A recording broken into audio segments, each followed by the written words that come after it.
in this video, we're going to be focusing on the sixth principle of economics, which again falls under the umbrella of how people interact, and this is related to markets.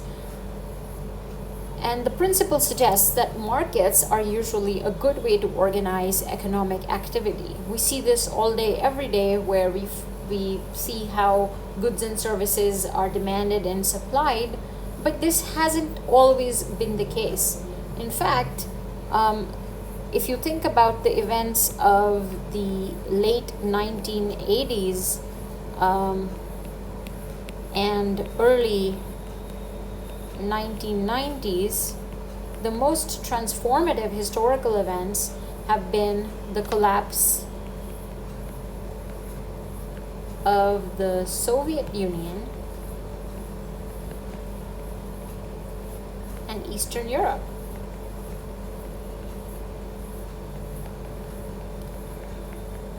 So these countries that were called communist countries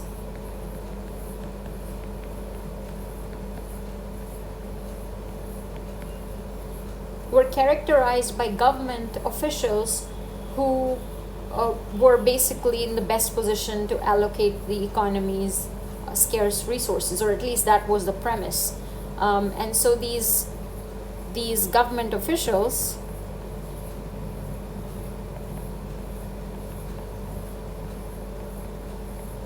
operated as if they were central planners.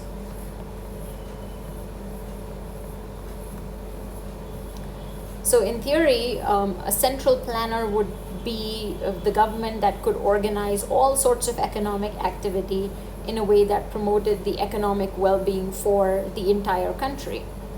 But most countries that once had central planned economies have abandoned that system and instead have market economies. So we moved away from that system disintegrated, and now we have. So after that system disintegrated, we now have market economies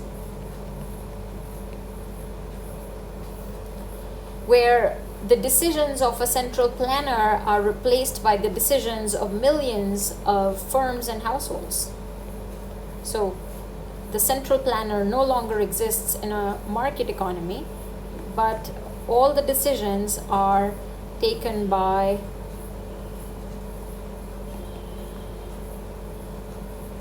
households and firms. Households decide which firms to work for, like which companies to work for and what to buy with their incomes, and these firms and the firms would decide whom to hire and what to produce. So the firms and households interact in marketplaces where prices and self-interests guide their decisions. So when you wake up and you go to work every day, there is a self-interest in it, and there's also a price decision. A price is guiding that decision. So when you think about looking at a market economy from this type of a lens, a market might look like it functions, but really no one is looking out for the economic well-being of society as a whole. And free markets contain many buyers and sellers of numerous goods and services, and all of them are interested primarily in their own well-being, right? So households, individually are self-interested.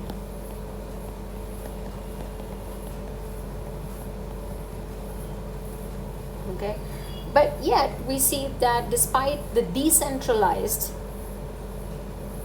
decision making and self-interested decision makers, market economies have proven remarkably successful in organizing economic activity to promote overall economic well-being. Okay, so again, when we think about markets, we are thinking about the first thing you want to think about is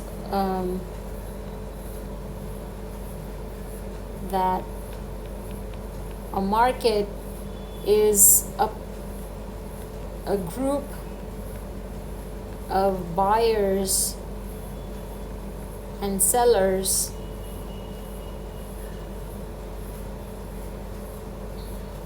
interacting with one another.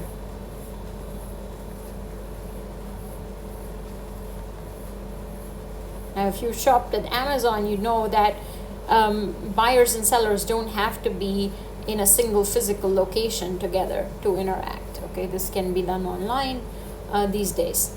And a market economy is also characterized by decentralized decisions, meaning that there is no government official or a government committee that's making the decision about what goods to produce and so on and so forth. Instead, many households and firms are making their own decisions. Okay, so households and firms make their own decisions.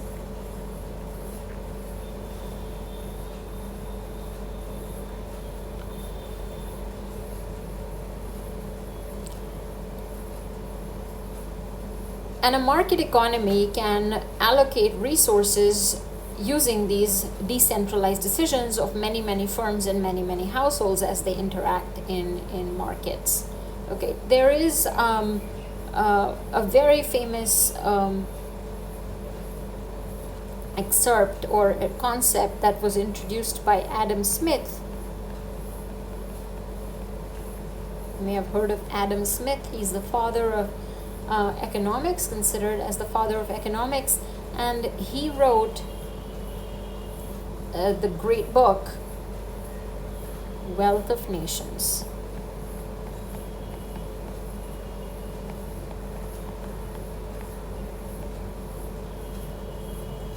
In which he highlights this principle is highlighted beautifully, where he suggests that these households and firms act as if they were led by an invisible hand. Now, this might sound spooky, but the invisible hand is really talking about how all of the households, all these people come together every day, and while they're guided by self-interest, they in the end promote general economic well-being. Okay.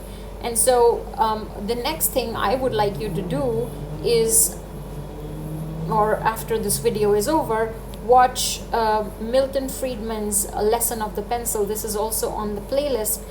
It's a 10-minute video, and it is going to be the best use of your 10 minutes. If you get the hang of that video, really you would understand what this principle is about. It's really a beautiful video and beautifully explained concept using